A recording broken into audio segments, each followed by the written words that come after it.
ኣብ ህይወት ንቡር ናብ ዘይንቡር ሰላም ናብ መከራ ህዱለይቲ ድማ ናብ ዘይርሳዕ ሕማቕ ሕልሚ ዝቕየረለን ሕደት ሰከንዳት ኣለዋ። ሓደ ሰባት ንዓመታት ዝሃነጽዎ ስድራ ቤት ኣብ ቅጽበት ዓይኒ ከም ወረቐት ከፍርስዎ ኣይኸብዶምን እዩ። 11 መጋቢት 2025 ብኣቆጻጽራ ፈረንጂ ቦታኡ ኣብ ሃገረ ብራዚል ክፍለ ሃገር ሚናስ ጌራይስ ኣብ ከተማ ቤሎ ሆሪዛንቴ ዝርከብ ታኳሪል ዝተባሃለ ሰፈር ኣሎ። እታ ለይቲ እቲኣ ንቡር ፍርቂ ለይቲ እያ ነይራ። ወጻኢ ጸልማት እዩ። ሕብረተሰብ ኣብ ዓሚቝ ድቃሲ ዘሎ እንተኾነ ግን ኣብ ውሽጢ ሓደ ገዛ ነመጻ ብዙሓት ሰባት ዘንቀጥቀጠ ንብሙሉእ ሕጋዊ ስርዓት ሃገረ ብራዚል ድማ ኣብ ከቢድ ክትዕን ምግራምን ዘእተወ ሕማቕ ፍጻመ ተፈጠረ። ሓንቲ ኣደ ካብ ዓሚቕ ድቃሳ ብሃንደበት ተበራበረት። እቲ ዘንቀሓ ናይ ኣላርም ድምፂ ወይ ድማ ናይ በሪ ምንኩሕኩሕ ኣይነበረን። እቲ ዘንቀሓ ንልቢ ሓደ ወላዲ ዝሰብር ናይ ፍርሓትን ናይ ሓግዙንን ኣውያት 11 ዓመት ዝዕድመኣ ውላዳ እዩ ነይሩ። እታ ኣደ ኤሪካ ፔሬራ ቪሴንቴ ትበሃል። ኤሪካ ካብ ዓራታ ተስያ ናብ ክፍሊ ጓላ ክትኣቱ ከላ እቲ ኣብቲ ቦታ ዘገጠማ ራእይ ንዓለማ ብምሉእ ዘዕነወ እዩ ነይሩ። እቲ ንዓመታት ኣሚናቶ ሓቢራቶ ከም ብጻይን ኣቦን ጌራ ዝተቐበለቶ ሰብኣይ ኣብ ልዕሊ እታ 11 ዓመት ዝዕድመኣ ንጹህ ውላዳ ተደፊኡ ስሩ ኣውሪዱ ጸንሓ። ኣብቲ ሰከንድቲ ኤሪካ ዝወሰደቶ ስጉምቲ ንህይወት እቲ ሰብኣይ ዘብቅዕ ጥራይ ኣይነበረን። ንሳ ንጓላ ካብ ከቢድ ናይ ህይወት ሙሉእ ሕማቕ ህይወት እያ ድሒናታ። እንተኾነ ግን ድሕሪ እቲ ፍጻመ ዝሰዓበ ናይ ፖሊስ ምርመራ ናይ ሬሳ ምሕባእ ምስዋርን ከምኡውን ኣብ ቤት ፍርዲ ዝተገበረ ናይ ሕልናን ሕግን ፍሕፍሕ ንብሙሉእ ብራዚል ዘንቀጥቀጠ ታሪኽ ኮነ። እዚ ታሪኽ እዚ ታሪኽ ቅትለት ጥራይ ኣይኮነን። እዚ ታሪኽ ፍቕሪ ኣደ ከምኡውን ኣብ መንጎ ጽሑፍ ሕግን ናይ ሓቂ ፍትሓት ደህንነትን ዘሎ ፍልሊ ዘርኢ ዓብዪ ዶኩመንተሪ እዩ። ታሪኽ ኤሪካን ስድራ ቤታን ክንርድኦ እንተደኣ ደሊና ቅድሚ እታ ናይ መወዳእታ ለይቲ ዝነበረ ዓመታት ክንርኢ ኣለና። ኤሪካ ኣብቲ ሰፈር ከም ፍቱቲ ንደቃ እትቃለስ ህዱእ ህይወታት ትመርሕ ህያወይቲ ኣደ ኮይና እያ ትፍለጥ ነይራ። ምስ በዓል ገዛ እውን ንነዊሕ ዓመታት ብሓደ ተቐሚጦም እዮም። ኣብ ቅድሚ ጎረባብቲ ኣብ ቅድሚ ኣዝማድ እዛ ስድራ ቤት እዚኣ ፍጹም ናይ ሰላምን ፍቕርን ስድራ ቤት እያ ትመስል ነይራ። እንተኾነ ግን ኣብ ውሽጢ ሓደ ሰባት ዘሎ ናይ ደገ ዝርአ ብሩህ ገጽ ንሓደ ሕማቕ ሚስጥሮም ዝሸፈነ እዩ። እቲ ሰብኣያ ኣብ ቅድሚ ሰባት ፍሽኽ ዝብል ንጓላ እውን ዝፈቶ ኣቦ ይመስል እኳ እንተነበረ ኣብ ውሽጢ ገዛ ግን ካሊእ ገጽ እዩ ነይርዎ። እቲ ፍጻመ ቅድሚ ምፍጻሙ ቅድሚ 2 ሰሙናት ኣቢሉ ኤሪካ ብሃንደበት ኣብ ስልኪ እታ 11 ዓመት ዝዕድመኣ ጓላ ሓደ ዘጠራጥር ነገር ኣስተውዓለት። ኤሪካ ንስልኪ ጓላ ክትምርምር ከላ ሓደ ዘሰንብድ ሓቂ ረኺባ። እቲ በዓል ገዛኣ ንዛ 11 ዓመት ዝዕድመኣ ውላዱ ወይ ከዓ ጓሉ ብቴሌግራም ወይ ብዋትሳፕ ኣቢሉ ሓደ ግዜ ጥራይ ዝረኣዩ ድሕሪኡ ብኦቢሎም ዝጠፉ ሲንግል ቪው ሜሴጅስ ጸታዊ መልእኽትታትን ስእልታትን ይልእኸላ ነይሩ። እዚ ሓበሬታ እዚ ንኤሪካ ከም መብረቕ ወዲቑዋ። እቲ ንዓመታት ዝኣመነቶ ሰብ ንፍቕርቲ ጓላ ከም ግዳይ ክጥቀመላ ይፍትን ከም ዘሎ ምፍላጣ ንልባ ብሓደ ግዜ ሰበሮም። ኣብቲ እዋን እቲ ኤሪካ ኣብ መንጎ ዘይምእማንን ናይ ኣደነት ፍርሓትን ተጨነቐት። ንሓደ ሰብ ክትነግርዶ ወይስ ባዕላ ክትፈትሖ እቲ ውጥረት ኣብ ውሽጢ ገዛ እናዓበየ መጸ። እንተኾነ ግን ካብኡ ዝኸፍአ ሕማቕ ነገር ክፍጠር እዩ ኢላ ኣይገመተትን ነይራ። 11 መጋቢት 2025 እታ ኩሉ ነገር ዝተቐየረትላ ለይቲ እያ ነይራ። ኤሪካ ደቃ ደቂሳ ናብ ክፍላ ኣተወት። ፍርቂ ለይቲ ድማ ኾነ። ኣብቲ ሰፈር ዝስማዕ ድምፂ ኣይነበረን። እንተኾነ ግን ብሃንደበት ካብቲ ናይ ጓላ ክፍሊ ናይ ፍርሓትን ናይ ስቃይን ኣውያት ተሰምዐ። እቲ ድምፂ ናይ ሓንቲ ህፃን ንሓገዝ ዝግበር ናይ መወዳእታ ኣውያት እዩ ነይሩ። ኤሪካ ብቁልጡፍ ካብ ዓራታ ተስያ ናብቲ ክፍሊ ጎየት። ማዕጾ ከፊታ ክትኣቱ ከላ እቲ ዘጋጠማ ራእይ ዝኾነ ወላዲ ኣብ ህይወቱ ክሪኦ ዘይደሊ ነገር እዩ ነይሩ።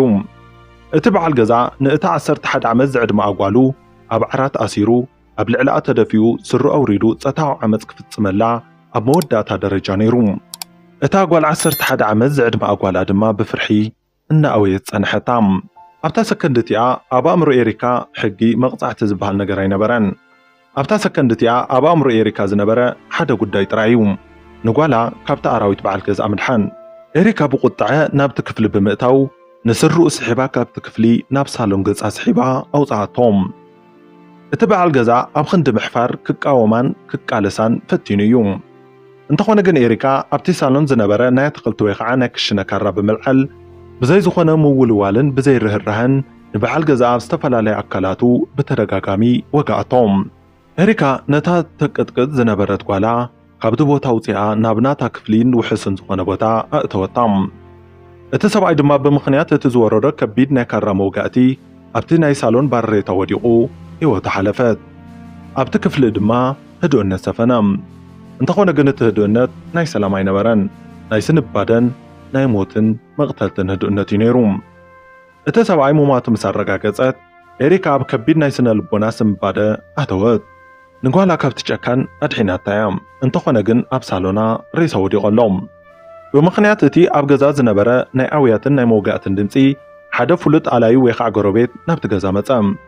እቲ ሰብኣትዩ ክርኢ ከሎ እቲ ዝተፈፀመ ነገር ረኣየ። ኣብቲ እዋን ኤሪካ ብፍርሓትን ብስምዒትን ተዋሒጣ እያ ነይራ።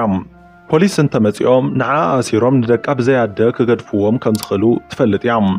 ስለ ዝኾነ ድማ ኣብታ ሰከንድ እቲኣ ሓደ ሕማቕ ውሳነ ወሰነት። እቲ ሬሳ ካብቲ ገዛ ክእለ ኣለዎ ዝብል ውሳነ ወሲኖም። ኤሪካን እቲ ዝተሓባበራ ሰብን ኮይኖም ድማ ናይቲ በዓል ገዛ ሬሳ ብብጫ ክዳን ሸፊኖም ናብ ጥቖም ዘሎ ናይ ጫካ ቦታ ወሰድዎም። ኣብቲ ቦታ ምስ በጽሑ ድማ ንምስክርነት ናይቲ ፍጻመ ንምጥፋእ ብምሕሳብ ኣብ ልዕሊ እቲ ሬሳ ነዳዲ ብምንስናስ ኣቃጸልዎም።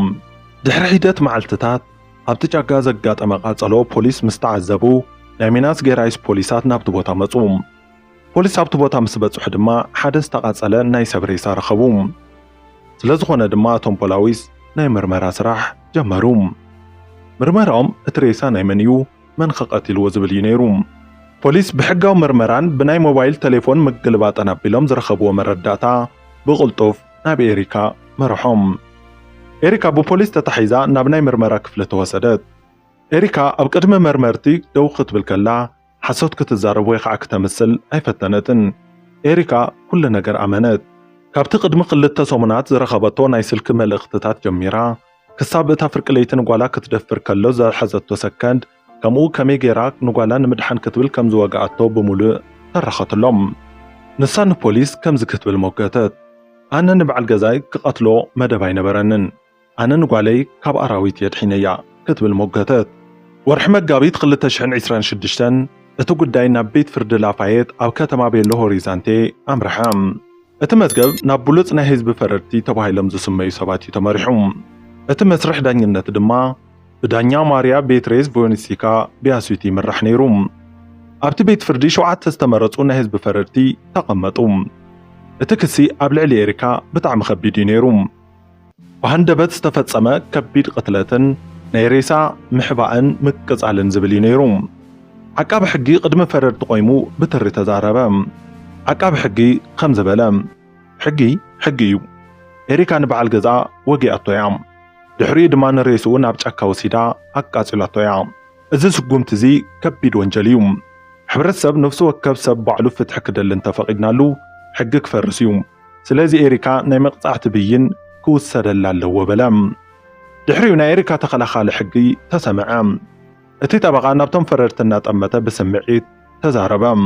እዚ ጉዳይ እዚ ናይ ወንጀለኛ ታሪክ ኣይኮነን። እዚ ታሪክ ሓንቲ ንጓላ ካብ ከቢድ ጸታዊ ዓመፅ ንምድሓን ዝተቓለሰት ኣደ ታሪክ እዩ። ኤሪካ ኣብቲ ሰከንድ እቲ ናብ ፖሊስ ክትድውል ገዛ ኣይነበራን። ፖሊስ ክሳብ ዝመጽእ ጓላ ክትፍረዶ ነይርዋ። ኤሪካ ዝገበረቶ ስጉምቲ ፍጹም ናይ ኣደነት ርእሰ ምክልኻል እዩ ክብል ሞገተ። እቲ ዝዓበየ ናይ መወዳእታ መድረኽ ግን ኤሪካ ባዕላ ምስክርነታ ክትህብ ከላ እዩ ነይሩ። ኤሪካ ኣብ ቅድሚ ዳኛን ፈረድትን ደው ኢላ ብንብዓት ተዋሒጣ እታ ለይቲ ዝነበረ ድምፂ ጓላ እቲ ዝረኣያቶ ዘስካሕክሕ ራእይ ከምኡውን ንጓላ ክትሓቁፍ ከላ ዝተሰምዐ ፍርሓት ተረኸቶም። ኣብቲ ቤት ፍርዲ ዝነበሩ ሰባት ብምልኦም ኣብ ዓሚቕ ህዱእነት ኣተዉ። ኩሉ ሰብ ባዕሉ ኣብቲ ቦታ እታደ ገይሩ ክሓስብ ተገደደ። ድሕሪ ናይ ነዊሕ ሰዓታት ናይ ክትዕን ናይ ምስክርነትን መድረኽ እቶም 7 ፈረድቲ ናብ ናይ ውሳነ ክፍሊ ኣተዉ። እቲ ክፍሊ ብጽምዋ ዝተመልአ ነይሩ። ኣብ ደገ ዝነበሩ ናይ ዜና ማዕኸላት፣ ናይ ሰብኣዊ መሰል ተኸላኸልቲ ከምኡውን ህዝቢ ብራዚል ንውሳነ እቲ ቤት ፍርዲ ብሃንቀውታ ይጽበዮም ዘለዎም። እቲ ውሳነ ንኤሪካ ጥራይ ዘይኮነስ ንብምሉእ ናይ ብራዚል ሕጋዊ ታሪክ ዝቕይር ነይሩ። ድሕሪ ውሕድ ሰዓታት እቶም ፈረድቲ ናብ መድረኽ ተመለሱ። ዳኛ ማርያ ቤትሬዝ ቮኒሲካ ንወረቐት ውሳነ ኣልዒላ ብዓብዪ ድምፂ ኣንበበቶም። እቶም ፈረድቲ ብምሉእ ድምፂ ወሲኖም ኤሪካ ፔሬራ ዳ ሴልቬራ ቪሴንቴ ካብ ኩሉ ዝተኸሰሰትሉ ናይ ቅትለት ወንጀል ነፃ እያ ክብሉ ኣስምዑ። እቲ ቤት ፍርዲ ብዓብዪ ናይ ዕልልታን ናይ ንብዓትን ድምፂ ተመልአ።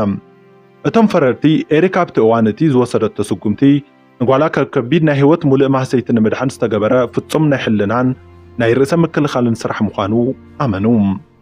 ዳኛ እቲ ክስ ብሙሉእ ከም ዝሰረዘዎ እውን ኣወጀት። እዚ ብይን እዚ ኣብ ሃገር ብራዚል ዓብዪ ታሪኽ ኮይኑ ተመዝገበ። ንብዙሓት ሰባት ኤሪካ ንጓላ ካብ ከቢድ ኣራዊት ዘድሓነት ጀግና ኣደ ኮይና ተረኣየት። ንሕጋውያን ተመራመርቲ ድማ እዚ ጉዳይ እዚ ኣብ መንጎ ጽሑፍ ሕግን ናይ ሕቂ ንሕልና ፍትሕን ዘሎ ፍልሊ ዝኣመንሉ ዓብዪ ኣብነት ኮነ። ሕጊ ንሰባት ንምሕላው ይሰናደው። እንተኾነ ግን ኣብ መንጎ ጽሑፍ ሕግን ናይ ኣደ ፍቕርን ክትዕ ምስ ዝህሉ ፍትሒ ኣብ ገጽ ወረቐት ጥራይ ዘይኮነስ ኣብ ውሽጢ ሕልና ሰባት እውን ከም ዝርከብ እዚ ታሪክ እዚ ኣመስከረ። ኤሪካን ጓላን ሕጂ እቲ ሕማቕ ታሪከን ንድሕሪት ገዲፈን ናብ ሰላማዊ ህይወተን ተመሊሰን ኣለዋ።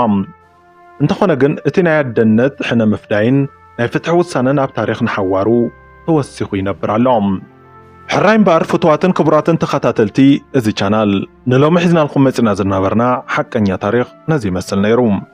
ንምክትታልኩም ኣዝና ኢና ነመስግን።